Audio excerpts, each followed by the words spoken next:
अरविंद केजरीवाल के एक बयान से जुड़ी हुई, जिसमें उन्होंने कहा है कि डेमोक्रेसी में धरना जरूरी है। साथ ही साथ उन्होंने 4D की भी बात की है, जिसमें डिस्कशन है, जिसमें डिबेट है और जिसमें कई तरह के दूसरे शब्दों का इस्तेमाल किया गया है। उसमें धरना को भी शामिल किया गया है। और उन्होंने न्यूज 24 पर इंटरव्यू में कहा है कि धरना लोकतंत्र में जरूरी है। लोकतंत्र के लिए धरना जरूरी है। हालांकि आपको ये भी बता दें कि केजरीवाल जब सीएम नहीं थे, आंदोलन से जुड़े रहे थे, तब से लेकर सीएम बनने तक उन्होंने कई बार धरना प्रदर्शन किया है और एक बहुत बड़ा सपोर्ट भी उन्हें इस दौरान मिला है। और आंदोलन से निकली हुई ही पार्टी है आम आदमी पार्टी, और इसी के लिए उन्होंने इंटरव्यू के दौरान कहा है कि लोकतंत्र के लिए धरना जरूरी है।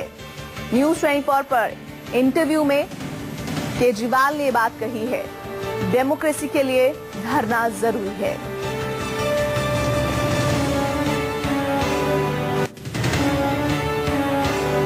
और उन्होंने कहा है कि जरूरत पड़ी तो मैं सीएम रहते फिर धरना दूंगा अगर मेरी बातों को नहीं माना गया। इस बीच हम आपको ये भी बता दें कि जब उनसे पूछा गया कि कैसे दिल्ली को पूर्ण राज्य का आप दर्जा दिलवाएंगे, तब उन्होंने ये जवाब दिया था। उन्होंने कहा था कि हम पूर्ण राज्य का दर्जा दिलवाने के लिए हर संभव कोशिश करेंगे, लेकिन जब तक उस संबंध में केंद्र सरकार कुछ नहीं करती तब तक ये मुमकिन नहीं है। ऐसे में उन्होंने इस सवाल के उत्तर में दिया कि मैं संसद से लेकर सड़क तक प्रदर्शन करूंगा, धरना करूंगा।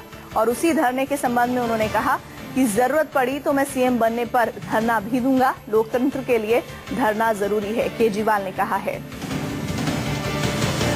हालांकि अभी आपको बता दें, जो सर्वेज आ रहे हैं उसमें आम आदमी पार्टी की स्थिति काफी मजबूत नजर आ रही है और खुद अरविंद केजरीवाल को सीएम के तौर पर पहली पसंद के जरिए देखा जा रहा है दिल्ली की जनता में। लोकतंत्र के लिए धरना जरूरी, अरविंद केजरीवाल का बयान, जरूरत पड़ी तो सीएम रहते फिर धरना दूंगा।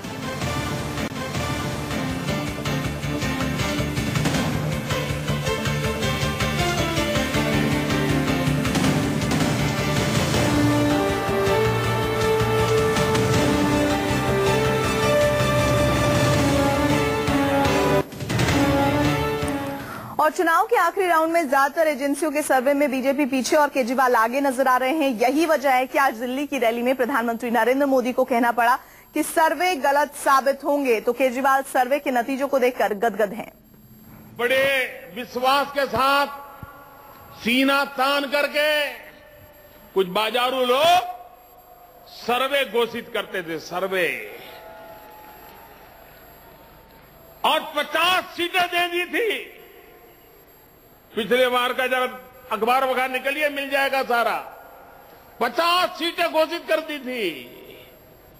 जब नतीजा आया, नंबर 1 पर भी नहीं पहुंच पाए थे, नंबर 1 पर भी पहुंच नहीं। जब मैं बनारस में लोकसभा चुनाव लड़ रहा था, टीवी में, अखबारों में बार बार बनारस का सर्वे दिखाया जाता था और उस सर्वे में आता था मोदी बुरी तरह हार जाएगा।